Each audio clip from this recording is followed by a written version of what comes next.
So here is how to shred. At least this is one of the ways that you can get really good results with shredding, okay? There's lots of different ways, everyone's different.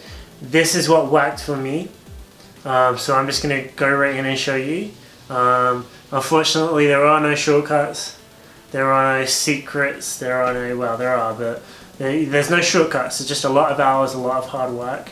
Essentially, your end game, what you want to remember is that you want to gain control of the instrument, okay? So there's two ways to do this. I'm going to show you the first way. The second way is the backing track way, which I recommend that you graduate onto once you have a certain amount of technique built up. Graduate onto from the metronome method. This is my personal metronome workout that I did for many years. I don't really do this very much anymore. Like, very rarely do I do this now.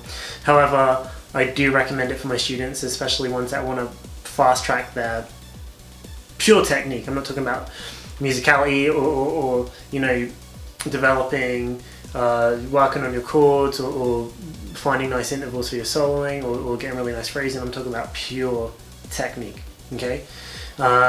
But once you have these techniques down, graduate over to backing tracks later on. However, for now, I'm going to show you my metronome workout and what I use to learn to shred with, okay?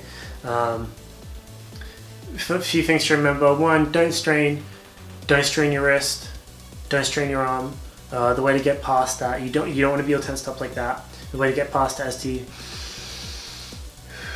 breathe when you're playing. Nice deep breaths, and it'll keep you relatively relaxed, right? This metronome's going at 120 BPM right now. Here's what you're gonna do. You're gonna do 10 reps, okay? Let's just say for this example that I'm gonna work on like a B minor arpeggio, okay? Now, I want to work on my sweep picking, so I'm going to take the 5-string B minor arpeggio. I'm going to do 10 reps to, let's just say I started at 100 BPM. I'm going to do 10 reps. I'm going to do, let's just say 8th notes. Then I'm going to do 8th note triplets. Then I'm going to do 16th notes, and I might just leave it at that.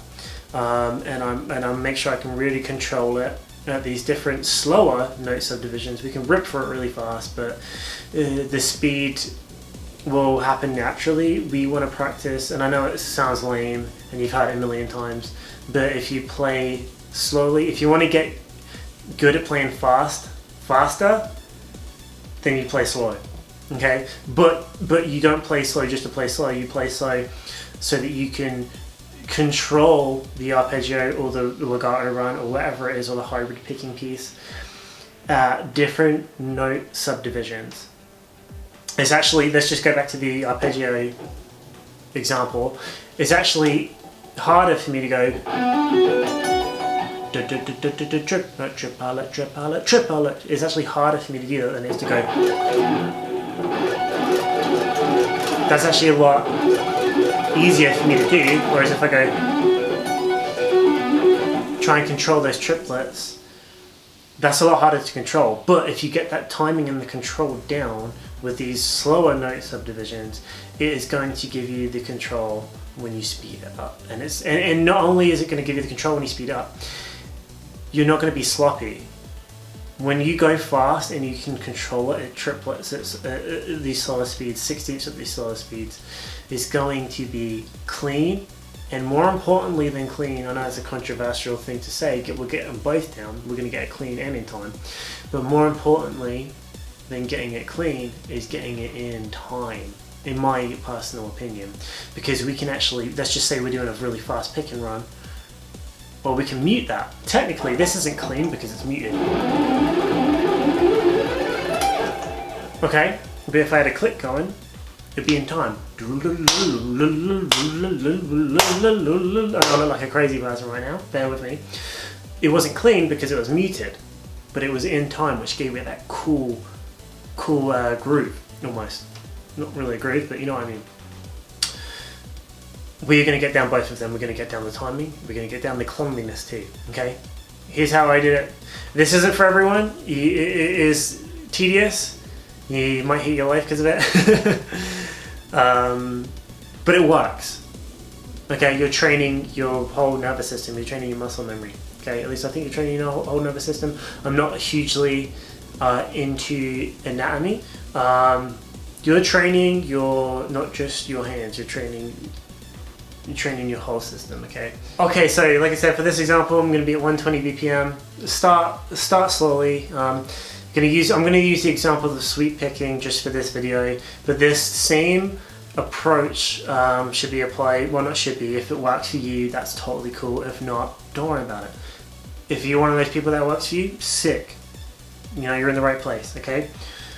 I'm going to use the example of a 5-string B minor arpeggio, and I might show you some different examples too, right? Okay, what I'm going to do is I'm going to start 120 BPM.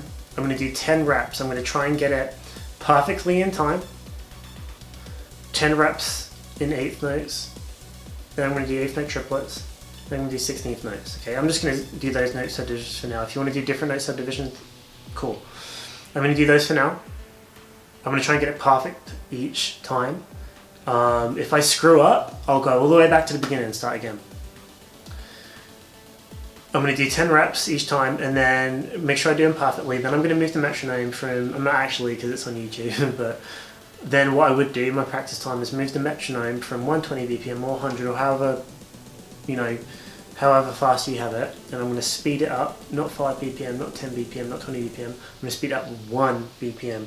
Barely any difference, right? Very tiny increments of speed, very tiny increments of stress being added. But what's going to happen is you're going to play it so many times, you're going to go up, let's just say if you've moved it up 10 BPM, you would have done it 100 times each note subdivision, hopefully perfectly. And what's going to happen is you're going to sort of hit a plateau, hit a peak, you're going to hit a certain BPM, where it actually becomes too hard for you to do, and you're not going to be able to do it anymore. Your muscle memory is going to start screwing up, and you're going to start messing up, and that's great. Because when you hit that, you make a mark of where you got to. 125 BPM, 135 BPM, whatever it is. You're going to make a little note, write it down on your phone, whatever. You're going to bring it back 5 BPM, or 10, but just bring it back about 5. Start again, right? Or start again tomorrow once you've gone to sleep and you've had time to let the information go from your fingers all the way up your arms to your brain. And you've let yourself go to sleep and digested the information, right? You bring it back 5 BPM, right? Eventually you're going to break past that plateau, your previous plateau that you made a note of. You're going to break past that because your muscle memory will take over where you were at and it will start to kick in. I promise you, I'm not going to promise you, right? It's up to you. If you put the hours in, it works. Alright? It will work for me. I'm not going to say it will work for you, but it'll work for me, right? You're going to break through. You're going to get it to 150 BPM or whatever. Okay? Like I said, it's not the most fun thing in the world. You may hit another plateau, you bring it back. You're going to break past that the next day. Hit another plateau, you're going to bring it back.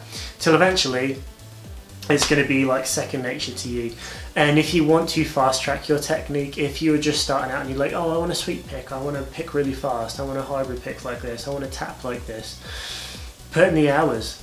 It's your choice. It's all there for you.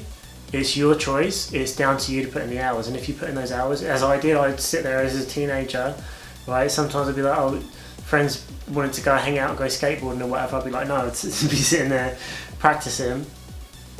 Misspent youth.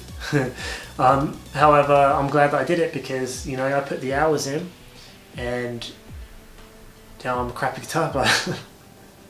No, but if you put the hours in, it will pay off. All right, here we go. So for this example, 120 BPM, B minor, 5-string arpeggio. I'm gonna go 8 notes. So I'm gonna go 1 and 2 and 3 and 4 and rep 1. 2, 3, 4, 5, 6. Right, you get the idea. I'm gonna get to 10. I'm gonna go triplets. Da da da da da da da da da da da da da da da triplet trip, triplet triplet triplet trip. 1, 2, 3, 4. Right, you get the idea? 16ths.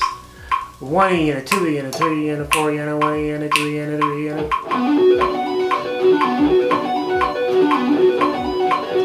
Right, so you get the idea. Now if I make sure I've done that 10 times as perfect as I can, I'm going to move it up just 1 BPM, and I'm going to do that until it started at 120. I'm going to get to 130. That was actually probably a little, I know that was a little bit too fast. You're going to want to start even slower than that, maybe start at like 90 BPM, 100 BPM. It's really tedious, but it pays off. Yeah, that's my method, that's literally it. And make a note of where you got to. So say if on Monday you start 100 BPM, Tuesday you're going to start 110, Wednesday you're going to start 120. Just make sure that you do that progression of like 10 BPM a day. Bring it back if you want to. If it's too fast, just start even slower. You will start to see results, you know, if you put the hours in, and eventually, right? So after I've done this so many times, I've made sure it's really clean. It's going to become, right? Second nature.